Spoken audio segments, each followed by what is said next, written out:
Hey, good morning, Anastasia. Hello again. So, as you know, we're recording this, and two members of the executive board are recused from this consideration. So that's why their screens are dark here, and they are not participating in this, in case anyone wonders about that. But welcome. You are a candidate for the Rent Control Board. So could you just tell us who you are and why you're running? Hi, good morning. My name is Anastasia Foster. I am an elected commissioner on the Santa Monica Rent Control Board presently, and I'm running for re-election because I really love this work and I really like my job. I believe that our work that we're doing on the rent board is more important than ever, and bringing a really progressive, strong Democratic voice to that conversation is essential. I've done a lot of really hard work on this board for the past 4 years, and there's a lot of things I need to accomplish in the next 4. So let me, I'll start you out with a hard question, then we'll see if anybody else on the, not a hard question, but a question. Because this is a Democratic club and we have renters and landlords both in this club, and a diversity of views on certain issues. I know you have indicated you support Proposition 21. Can you explain what that is and why you support it? So Prop 21 is the answer to last cycle's Prop 10. This is a more nuanced version of allowing rent control statewide in each municipality as they see fit. And every community certainly has different needs and different affordability crises, or lack thereof, I hope, in a few cases. And so each individual city would be able to determine what levels of rent control or vacancy control, if any, would benefit their community. I'm definitely for this. We have spiraling affordability problems. I mean, each rental that is allowed to go straight to market will be there forever. We need to preserve a diversity of affordability levels across all forms of our housing.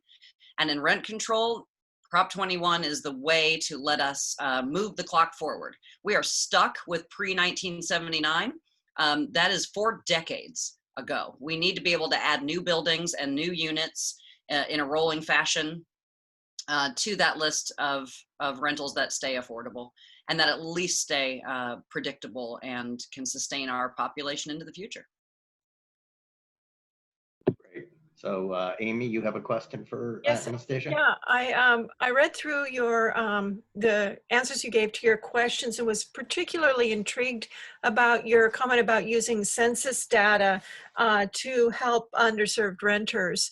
And I wondered how the Rent Control Board will be able to use this data, if you have some examples how you've reviewed and used the data in the past. Well, actually, that was an idea I thought of while I was filling out this club's application. Partly because I spoke with a census worker who's working our neighborhood this weekend, or last weekend. And it occurred to me when I was answering your question about diversity and persons of color, we don't know who lives in our rent-controlled units. All we do when we do a vacancy registration form is note that a rental a tenancy has begun and at what price, and that's it. We don't know how many persons are in the unit. So when folks do come to us with a complaint or a concern or a question, if a landlord comes to us with a petition or a tenant does, then we find out who's in that unit. But I think it would be very helpful to know who's living in our units. And I thought perhaps we could cross-reference with census data for exactly some of those demographics to help inform our already wonderful and robust annual report. And I will be thinking that through and perhaps making that suggestion to our staff. Tommy and then Ed. Hello, Anastasia. Specifically regarding new housing and rent control, do you have any specific thoughts or mechanisms or plans for that? I mean, do you propose something like a New York solution where you have like an 80-20 situation where you might build luxury housing, but 20% is allocated towards, affordable housing or rent control housing? I mean, how do you, do you have a specific about that or thought about that? You mean in reference to if Prop 21 were to pass? Yes, and just expounding more on just the concepts of, because we always say let's build more affordable housing and have rent control, but there's a lot of mechanics to that. I mean, developers obviously don't want to be building, you know, low-income housing that's not profitable. So, and then how would rent control fit into that? Just, you know, an overview of that. Your thoughts on that?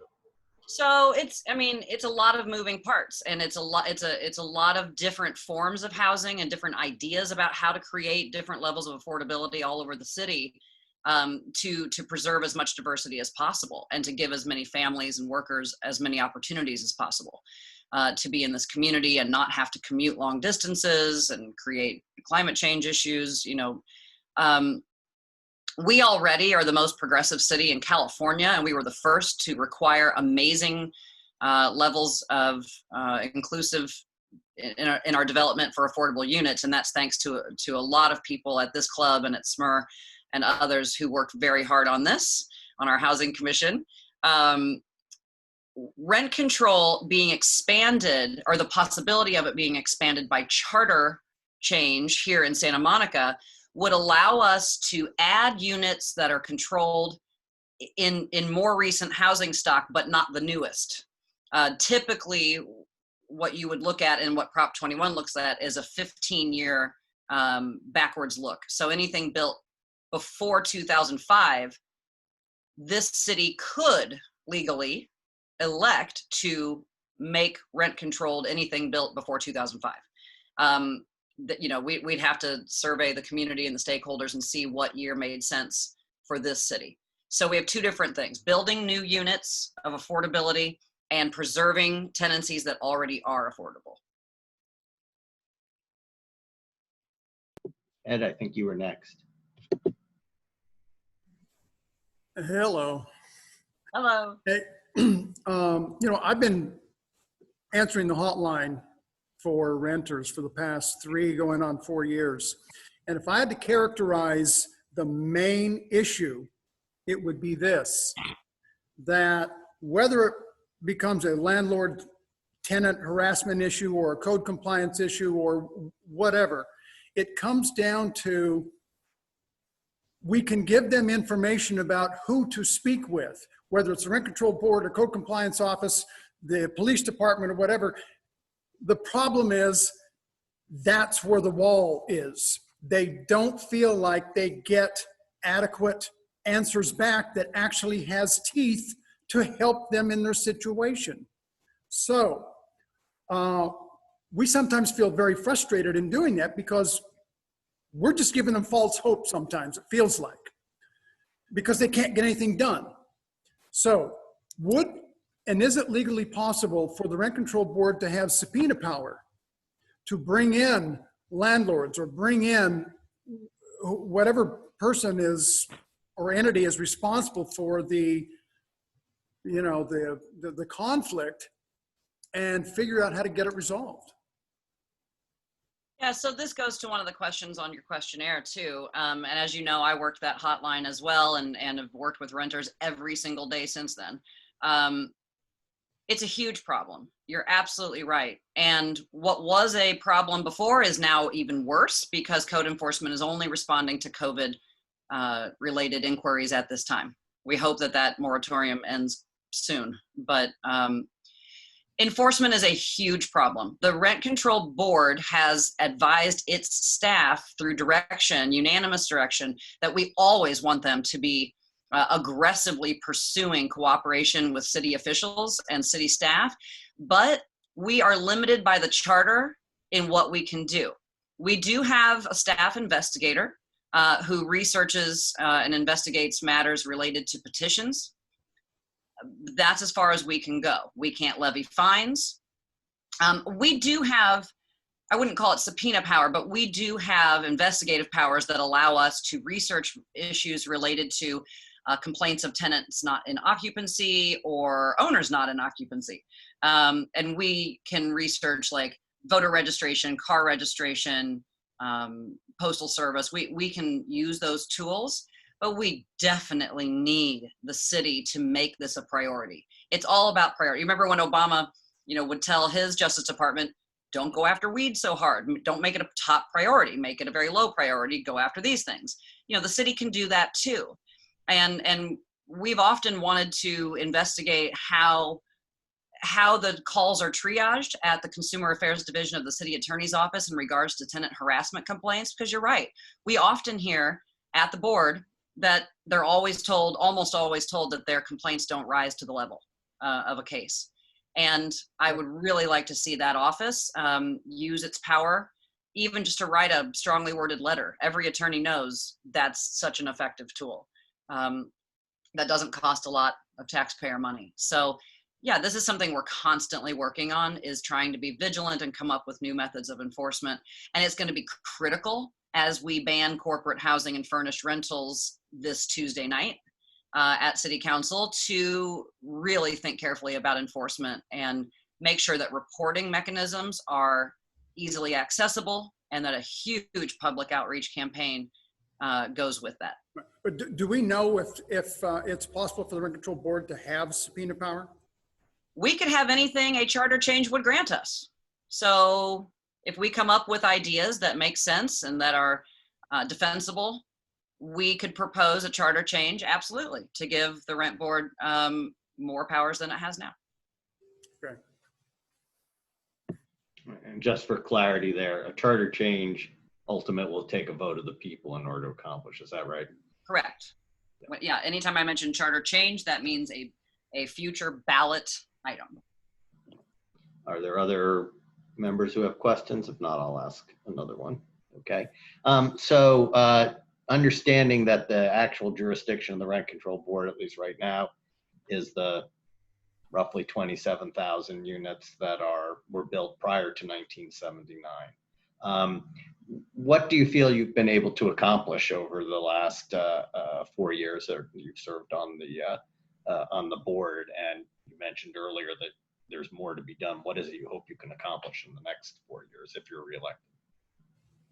So we've got a ton of work to do on the topic we were all just discussing, which is enforcement, and creative methods of investigation and enforcement that preserve every single tenancy we can if that tenant wants to stay in place. We need to look really, really carefully at how buyouts are being used, at the use of rent-controlled units, how they're being used, expanding. We need to work on, I would like to work on expanding our investigative powers, and even perhaps add an employee if it's fiscally responsible to do so in that department. We also have a lot of work that I want to do on the rent board moving forward to advocate for legislation. We were able to successfully do that by the board identified a problem, brought it to staff's attention, and staff helped work with Richard Bloom to pass a very important Ellis fix, something that hasn't been done in years. That's the kind of work I want to continue to do on this board, and help other rent control jurisdictions and prospective rent control jurisdictions around the state. I want to continue to be available to them like I have in the past to further that. And again, for clarity, for some who might not be as knowledgeable about the intricacies when you're referring to staff, the Rent Control Board itself has an independent staff and an independent source of funding. Is that correct? Yeah, so the Rent Control Board is 5 elected members, and staff reports directly to us. We hire and control their employment, and we negotiate labor contracts among our staff, and we are funded wholly and totally by landlords and tenants, 50-50, and no taxpayer money is used. We rent our space in City Hall, and we are completely independent of city government.